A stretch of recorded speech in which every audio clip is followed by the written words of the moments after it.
do like I do like Lady Gaga. I've been a fan since she came out. She's never been up until Chromatica. She was Mhm. never a album artist for me. I like the big single she had. I thought Chromatica though was a absolutely phenomenal record, front to back. That was loaded with just pop EDM, just bangers front to back, like incredible work. Her best work still, and that's including this one. So is this one as good as that album? No. I land somewhere on my thoughts on this, kind of somewhere in the middle of the two of you, and I actually came away with a pretty different outlook on this than I think either of you did, which is interesting. Um, so going into this, her first real album in like what 5 years now, Yeah. not counting the Joker 2 soundtrack album she did that we're not going to talk about. No. Uh, Other than that, going into this, I was kind of expecting, curious to see where it would go. And what we got was, I think, in a way, almost a form of, sister album in a way where it's like the darker response to like the vibrant and colorful like EDM that was on Chromatica, where we have this dark, more like heavier side of that EDM stylings on a lot of this. That those dance beats are present still. Starting with Disease, though, this was not one of my favorites from the record, that's for sure. This one ended up just being a 5 for me. I thought it was just pretty one note throughout, repetitive. I like that synth beat that was going on, like that hard hitting synth beat. I just wanted it to go way more places than it did, and it just never did. Immediately, I was like, okay, so we're in for a darker album here. It's vocally just also not very interesting. Probably one of the least vocally interesting on the record. Has a couple of interesting runs here and there, but overall it's a pretty mid song to kick off the album. And then we go to Abracadabra, which actually this grew on me. At first I didn't like this one at all. Now I kind of like it. It's really catchy, like Mike said. It does get stuck in your head. I really like that post chorus with like those EDM almost dubstep like drops on there. Works well. It's not bad. I personally think she's capable of more. I ended up going up to a 7 on this one. The disco inspired sound is pretty cool, but there's just other things that could have happened in the song that just didn't. Garden of Eden, another 7 here. Nice vocal melody, probably the best vocal melody performance of the first 3 opening tracks. It's a little bit more memorable and catchy than the first 2, other than that one part of Abracadabra that really just gets stuck in your head. That's really the only part of Abracadabra I can pick out and remember. And then we do take a little bit of a dip with Perfect Celebrity. It's just kind of, again, one note, a little bit boring. The chorus is decent. Other than that, though, there's really not much to this. I will say, though, I could see this song working pretty damn well as a rock or maybe even metal song. It has like those songwriting elements to it that just really, you know what? I would love to see a good rock band cover this. I don't care if it's a popular band or if it's just some local band that wants to do it and throw it on YouTube or something. I think Motionless it in could White, work really maybe. well. No, we'll Right? see about that. I don't know about that one. I think it'd be cool. I think it'd be a pretty cool thing. Get like Spirit Box on it. I don't know. But then one of my 2 least favorites in Vanish Into You. Also, Mike, I agree about Perfect Celebrity. Lyrics on that are cringy as hell. But Vanish Into You goes into like this very big 80s vibe sounding track. And it's just, I don't like the vocal melodies on this one at all. It's instrumentally like okay. It's kind of a little bit more of the same. This one ended up being a 4 for me. I just really didn't like this.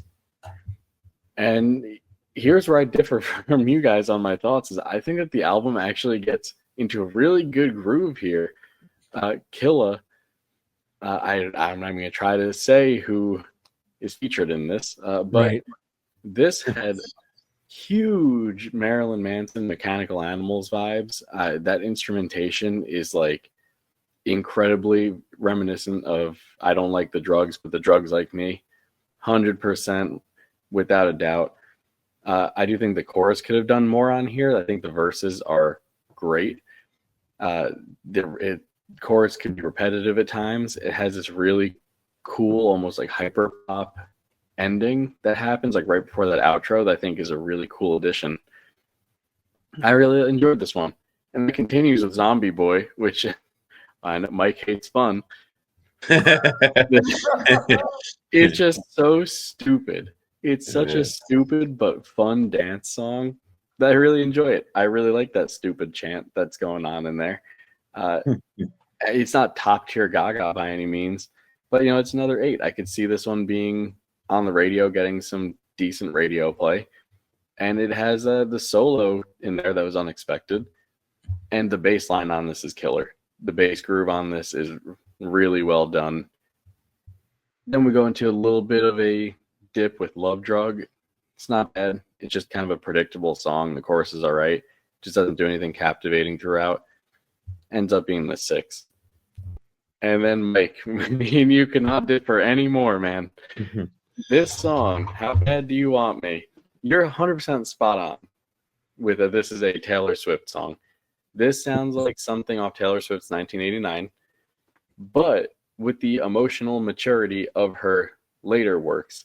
This is what Taylor Swift's career should have evolved to instead of the Tortured Poets Department and this singer-songwriter, boring-ass acoustic nonsense that she's been doing.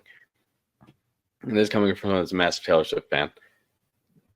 This has that emotional maturity lyrics plus the giant pop instrumentation, choruses. This one was like incredible. This best song on the album, 10 out of 10. Blew me away. This could be a huge radio hit. Don't know why this was not the lead single on the album. Incredible song. Songwriting, perfect. Vocal performance, one of my favorite on the album. Let's get this one up there. Then the album kind of continues on a pretty good track with Don't Call Tonight. It's another fun song. It's very 80s and early pop sound on here. Has some cool vocal effects going on, catchy chorus. And then we get to one I'm surprised Mike that didn't talk about this one a little more, A Shadow of a Man.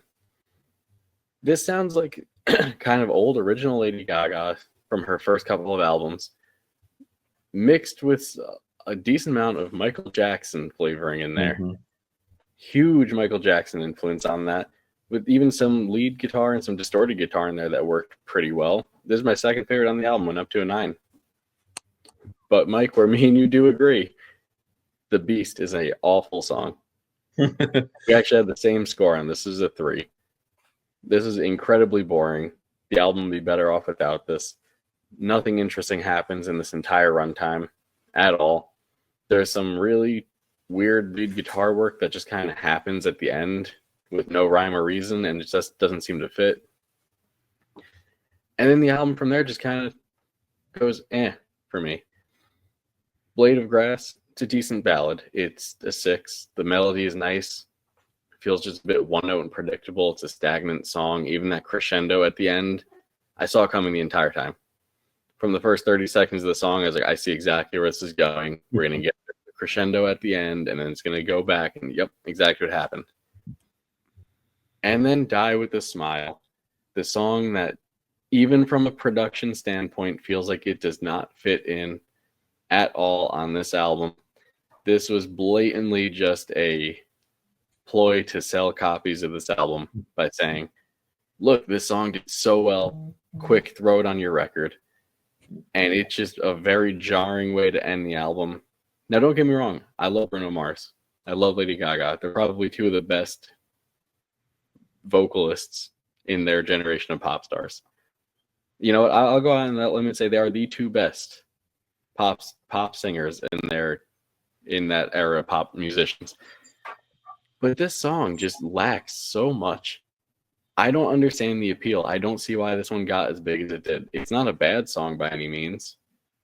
But whereas Mike mentioned Silk Sonic on that, for sure it has that sound from Bruno, but it's missing what made a lot of that project of his interesting in the really like authentic instrumentation and songwriting going on. This was just an overuse of the same chorus with the same melody. Again, it's not bad. It's just I think that the two of them are capable of doing so much more. And I don't know why this was thrown on here like this. It just very strange. So this is a 6. Overall, it's a good album. I don't think it's her best. I don't think it's her worst. There's a couple really great songs on here, a couple bad songs. It's a pretty standard pop record. The production on it, though, shout out to whoever produced this. It sounds great. It's clear. Probably the best produced album I've heard so far in 2025.